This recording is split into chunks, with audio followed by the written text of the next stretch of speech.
మేడిగట్ట ప్రాజెక్టుపై పదే పదే అసత్య ఆరోపణలు చేసి గద్దెనెక్కిన కాంగ్రెస్ ప్రభుత్వం తిరిగి అదే రీతిలో చిన్న వరద వస్తే కూలిపోయే ప్రమాదం ఉన్నదని చెప్పి మేడిగడ్డ మీద విషపు ప్రచారం చేసి ఈరోజు ప్రజల మెదడులో విషం నాటడానికి ప్రయత్నం చేసిన ఇటు సీఎం రేవంత్ రెడ్డి కానీ అదేవిధంగా క్యాబినెట్లో ఉన్న మంత్రులు కానీ పదే పదే ఈ విధంగా అయితే ఆరోపణలు చేసిండ్రో ఈరోజు మేడిగడ్డ ప్రాజెక్టు 10 లక్షల క్యూసెక్కుల నీరు ప్రవాహం వెళ్ళిపోతున్నా కూడా ఏమాత్రం చెక్కు చెదరకుండా టీవీగా నిలబడి ఉందని దీన్ని చూసి ఇప్పటికైనా కాంగ్రెస్ నాయకులు బుద్ధి తెచ్చుకొని ఏదైతే అసత్య ఆరోపణలు చేసిండ్రో తమ ఆరోపణలన్నీ వారి కుట్రలన్నీ కూడా ఈరోజు పటాపంచలైన విషయాన్ని గమనించి ఇప్పటికైనా ఏదైతే మేడిగడ్డ మీద అసత్య ప్రచారాలు చేసిరో ఆ అసత్య ప్రచారాలను మానుకొని తిరిగి కాళేశ్వర ప్రాజెక్టును పునరుద్ధరణ చేయడానికి ప్రయత్నం చేయాలి తప్ప ఇక్కడ రైతుల ప్రయోజనాలతోటి రైతుల పొలాలను ఫనంగా పెట్టి బీఆర్ఎస్ ప్రతిష్టను మసకజార్చి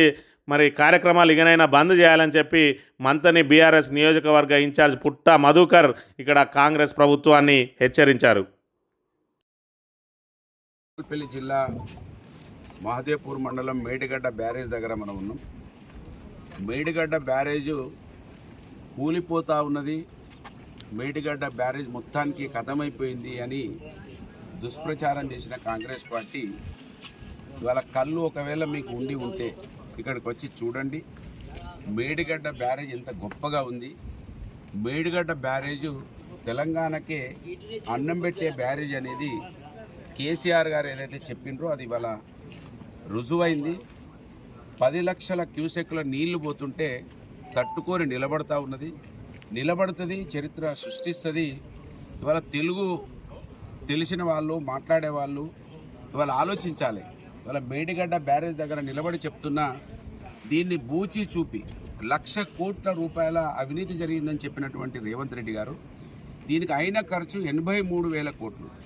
83,000 కోట్లలో 3 బ్యారేజీలు ఉన్నాయి, 1000 కిలోమీటర్ల పైప్ లైన్లు ఉన్నాయి, 4 సబ్ స్టేషన్లు ఉన్నాయి, భూసేకరణ ఉన్నది, టన్నల్స్ ఉన్నాయి.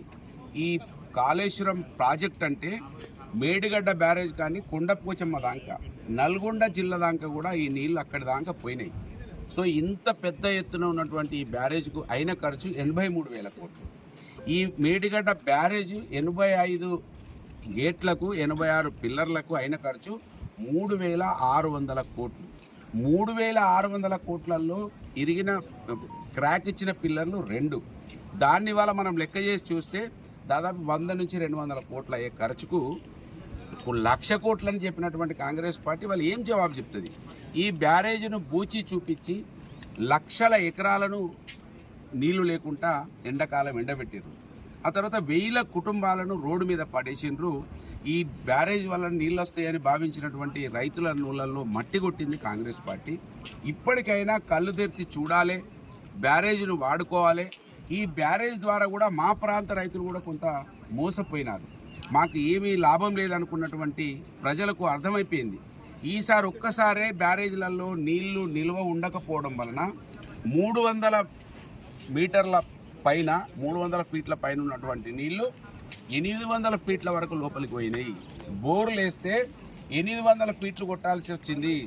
కనుక ఇవాళ ఈ ప్రాంత రైతులకు కూడా అర్థమైపోయింది, అయ్యో ప్రత్యక్షంగా మాకు నీళ్లు రాకపోయినా పరోక్షంగా మాకు అన్నం పెట్టింది ఈ బ్యారేజ్ అనేది ఇవాళ మంతిని ప్రాంత రైతులకు కూడా అర్థమైపోయింది. ఈ బ్యారేజ్ను కాంగ్రెస్ పార్టీ పూర్తిగా కేసీఆర్ గారిని బీఆర్ఎస్ పార్టీని ప్రజలకు దూరం చేసే విధంగా వాడుకున్నది, అబద్ధాలు చెప్పింది. కనుక ఇవాళ తలదించుకునే విధంగా మేడిగడ్డ బ్యారేజ్ నిలబడ్డది. ఇవాళ కొట్టుకపోడు కాదు కదా, ఆ క్రాక్ ఇచ్చిన వాటి పిల్లర్లకు కూడా ఇప్పటికి కూడా మళ్ళీ ఏం కూడా కింద కూడా జరగడానికి ఆస్కారం లేకుండా అట్లనే ఉన్నాయి. ఒక క్రాక్ వచ్చి ఒక్కరోజే ఆ కుంగిపోయింది, అది గంతే ఉన్నది, మళ్ళీ ఎక్కువ కూడా ఇప్పటి వరకు కుంగలేదు. ఇప్పటికైనా కళ్ళుండి చూసేటువంటి కాంగ్రెస్ వాళ్ళు, కళ్ళుండి చూసేటువంటి ఉండి చూడలేనటువంటి రేవంత్ రెడ్డి గారు వాళ్ళ మంత్రివర్గం చూడకపోయినా మిగతా వాళ్ళైనా వచ్చి చూడాలి, సందర్శించాలి.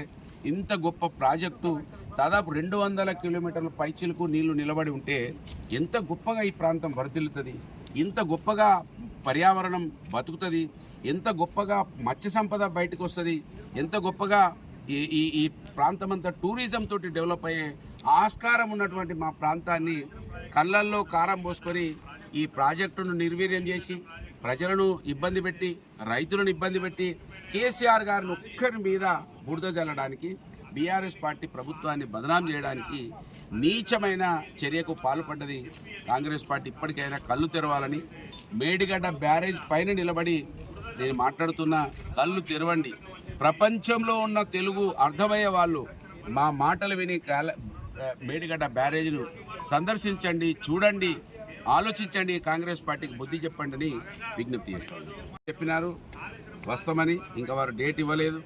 కేటీఆర్ గారు రావాలి. నిజంగా చెప్పాలంటే కేసీఆర్ గారు కూడా బ్యారేజ్ రింగు బండకు సంబంధం లేకున్నా కూడా లైవ్ నీళ్లు గుంజొచ్చు, 50,000 మందితోటి మేడిగడ్డను సందర్శిస్తాను కేసీఆర్ గారు ఏదైతే చెప్పినారో కేసీఆర్ గారు కూడా రావాలి.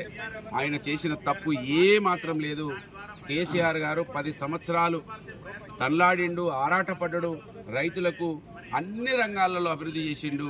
కనబడుతున్నది ఇవాళ కరెంటు విషయంలో చూసినా, నీళ్ల విషయంలో చూసినా, పెట్టుబడి విషయంలో చూసినా కాంగ్రెస్ పార్టీ మోసం చేస్తుంది తప్ప రైతుల కోసం ఏమి చేయకుండానే ఇంకేదో మేము ఉత్సవాలు చేస్తాం, కాంగ్రెస్ పార్టీ రైతులను మభ్యపెట్టి ఉత్సవాలు చేస్తానికి పేరు మీద పోతుంది తప్ప కేటీఆర్ గారు రావాలి, కేసీఆర్ గారు రావాలి, ప్రజలందరూ కూడా రావాలి.